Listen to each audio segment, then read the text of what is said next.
అందరికీ నమస్కారం అండి. నేను పుష్ప ఫస్ట్ ఫంక్షన్ అప్పుడు చెప్పాను, ఇది ఏదో మామూలు వైబ్రేషన్ కాదండి, వేరే వైబ్రేషన్ ఇది వెళ్తానే ఉంటుందండి. నేను స్పెయిన్లో షూటింగ్కి వెళ్ళి షూటింగ్ నుంచి ఎర్లీ మార్నింగ్ లొకేషన్ షిఫ్ట్ అవ్వాలండి. నైట్ 10 o'clockకి అక్కడ రెస్టారెంట్లన్నీ క్లోజ్ అయిపోతాయి. ఒక గ్యాస్ స్టేషన్ దగ్గరికి వెళ్ళాం, 9:45 అయింది. నేను దిగి పరిగెట్టి లోపలికి వెళ్ళి 10 o'clock క్లోజ్ అవుతుంది. అంటే ఈ హ్యాండ్కి స్టఫ్ ఏది దొరికితే అది నట్స్ లాంటి ఏదో ఒకటి తినేద్దాం, కనీసం భోజనం లేకపోయినా ఇక్కడ అలా తీసుకుంటున్నాం. ఆవిడ లేడీ పెద్దవాడు ఉన్నారు అక్కడ, సారీ క్లోజ్ అన్నారు. థ్యాంక్ యూ అండి, 2 ప్యాకెట్స్ అన్నీ ఉన్నాయి తీసుకున్నాం.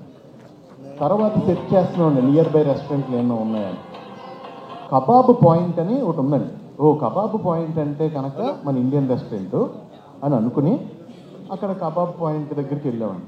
బయట కొంతమంది కట్టేసి కబాబ్ పాయింట్ క్లోజ్ చేసి మిడ్నైట్ స్పెయిన్లో 2 o'clockకి బయట నుంచి వాళ్ళు అక్కడ నుంచి సిగరెట్లు కాల్చుతున్నారు. అంటే ఆ వాండర్ తాలూకు 2 బ్రదర్స్, లోపల ఒక బ్రదర్ ఉన్నాడు, పెద్ద బ్రదరు.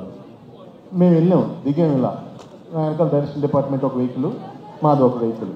దిగ్గానే అతను ఇలా చూశాడు నన్ను. అని నేనేంటి, స్పెయిన్ ఏంటి, అర్ధరాత్రి 2:30కి ఇలా చూసి లోపలికి వెళ్ళాడు. ఫోన్లో ఆన్ చేశాడు, పుష్ప ఇంటర్వెల్ బ్లాక్ తీసుకొచ్చి చూపించాడు నాకు. 2 అయినా బై 2 అయినా. అది ఎవరిదంటే రెస్టారెంటు, అది Pakistani people restaurant in Spain.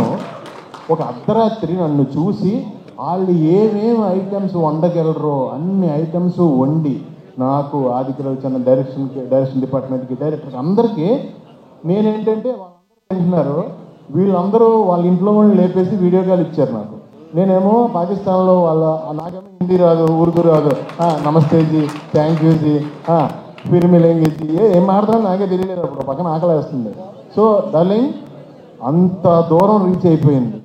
ఎక్కడికి వెళ్ళినా నన్ను చూస్తే పుష్ప. ఈ మాట నేను ఎందుకు చెప్తున్నానంటే, నేను ఫస్ట్ హైదరాబాద్ వచ్చినప్పుడు విలన్గా చెయ్యాలని బాజీగర్లో, డర్లో షారుఖ్ ఖాన్ ఆ బ్లడ్ నోట్లో వేసుకున్న పోజులన్నీ పెట్టి దిల్సుఖ్నగర్ స్టూడియోలో ఫోటోలు దిగాను, కత్తెది పట్టుకుని. ఫోటోలు అంటే దిగిపోయాను, కానీ నేను ఎలా చేస్తానో అది ఎవరికీ తెలియదు. సో అన్నీ చూపిస్తుంటే నేను మామూలుగా ఎంటర్టైనర్ని, అందుగురించి ఎవరోనే అవునా ఓకే తర్వాత కలువమ్మా అన్నాడు. అలాంటిది నువ్వు అంత పెద్ద డైరెక్టర్ ఉండాలి, ఈయన అంత పెద్ద స్టారు, సినిమా తర్వాత ఈయన హీరోగా చేసే మూవీలో ఎంత ధైర్యం ఉండాలి ఒక కమెడియన్ విలన్గా తీసుకోవడం అంటే కష్టం అది. ఎందుకంటే ఒక పర్సన్ ఇక్కడ ఒక జన్మ తీసుకున్నప్పుడు అతనికి బతికుండగా పునర్జన్మ ఇవ్వడం కష్టం. అది ఎవరి వల్ల అవ్వదు, దానికి చాలా గట్స్ కావాలి.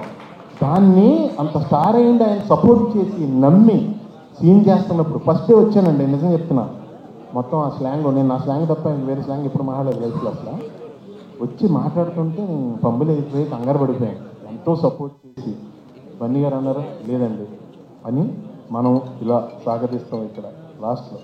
ఇక్కడ అలా కాదండి, ఫస్ట్ సాగదీసి లాస్ట్లో కట్ చేస్తాం. ఇది అంటే చాలా సింపుల్గా నాకు ఒక సూత్రం చెప్పి, నేను ఇంకా మీ డైలాగ్ పట్టించుకోవద్దండి మీరు చేయండి అంటే, నా ఫస్ట్ టైం, నా ఏజ్ కంటే పెద్ద క్యారెక్టర్, నేను ఎప్పుడు అలాంటివి చేయలేదు. సో నెతుక్కుంటూ నాకు నిజంగా డార్లింగ్, ఈ రోజునే నేను నిజం చెప్తున్నాను, తమిళ్, కన్నడ, మలయాళం అందరూ టూ మచ్ ఆఫ్ రెస్పెక్ట్ ఇచ్చి చాలా మంచి క్యారెక్టర్లు ఇచ్చి నువ్వు ఇచ్చిన పునర్జన్మ జెండా వాళ్ళందరూ కూడా కంటిన్యూ చేస్తున్నారు. చాలా చాలా చాలా థ్యాంక్స్. ఒక్క మాటలో అంటే మీకు బన్నీ గారు,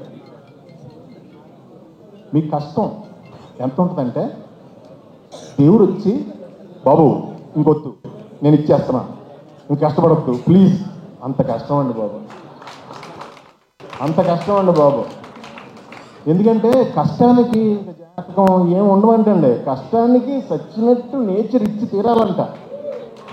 మీరు ఆ కష్టాన్ని నమ్ముకున్నారు, లేకపోతే ఇక్కడ కూర్చుని ఆల్ ఇండియా రేంజ్లో బిగ్గెస్ట్ ఫిలిం కొట్టాలంటే నిజంగా ఎంత కష్టపడాలండి.